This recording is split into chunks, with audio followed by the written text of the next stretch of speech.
चीजें लेके संतों के पास जाते हैं, लेकिन ये नहीं कहता कि ना जाओ। अरे जाओ तो, लेकिन ये सोच के जाओ, अगर भक्ति कमाना चाहते हो तो संसारी चीजें अपने आप पूरी होती चली जाएंगी।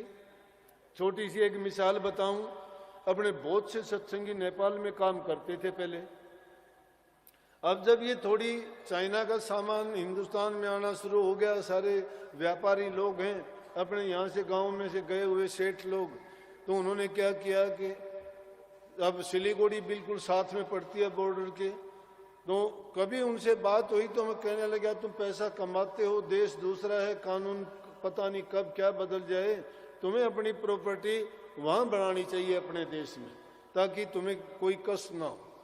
लेकिन कुछ दिन के बाद में इन्होंने बात को माना, धीरे धीरे करके इन्होंने अपना सारा शिफ्ट कर लिया और देखते देखते वही बात साबित होगी।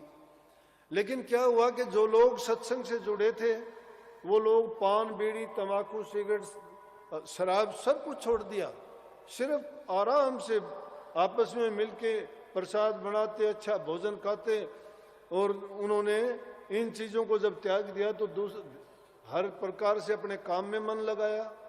जो आदमी बुराइयों में पड़ जाता है वो काम की परवाह नहीं करता।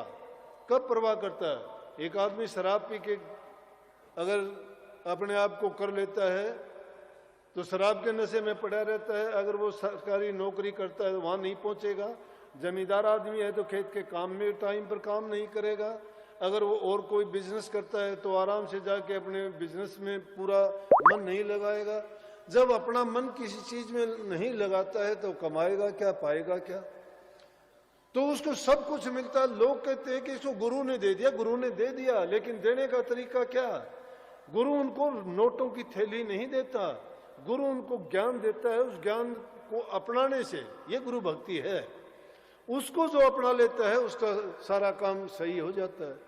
तो देखते ही देखते जो लोग आए थे सिलीगुड़ी में, इनका कब्जा हो गया सारे बिजनेस में, बड़े पैसे कमाने लगे, सबके पास पैसे हो गए। तो दूसरे लोग आके कहने लगे कि भाई तुम राधा स्वामी वालों को क्या देता है तुम्हारा गुरु कि तुम्हारे पास इतने सारा सब कुछ हो गया? बोला कि हमें सब कुछ दे दिया। बोला तो फिर हम भी बनेंगे। तो अब देखते हैं कि कितने वहां सत्संगी बन गए। क्यों मैंने ये बात कही कि इसमें एक तो बात यह है कि इंसान जो दूसरी चीजों में अपना मन लगाता था वो अपने काम धंधे में, परिवार में, व्यापार में जिस अपनी पूरी तवज्जो देता है तो उसी में कमाई मिलती है। अगर इसी तवज्जो को इसी प्रकार से संसार की तरफ से छोड़ के भक्ति में भी हम लगा देंगे तो वो संसारी काम भी अपने आप पूरे होते चले जाएंगे। भक्ति का काम भी आपका मन हर चीज में रुचि करके लगेगा। आपकी वृत्ति जब प्रभु के चरणों में लग जाएगी तो उनका गुण यह है कि इंसान के अंदर शांति होगी, प्रेम होगा, अहंकार चला जाएगा, उसके दिल में श्रद्धा, लगन और सहानुभूति, सहनशीलता, सभी अच्छे गुण तो आ जाएंगे।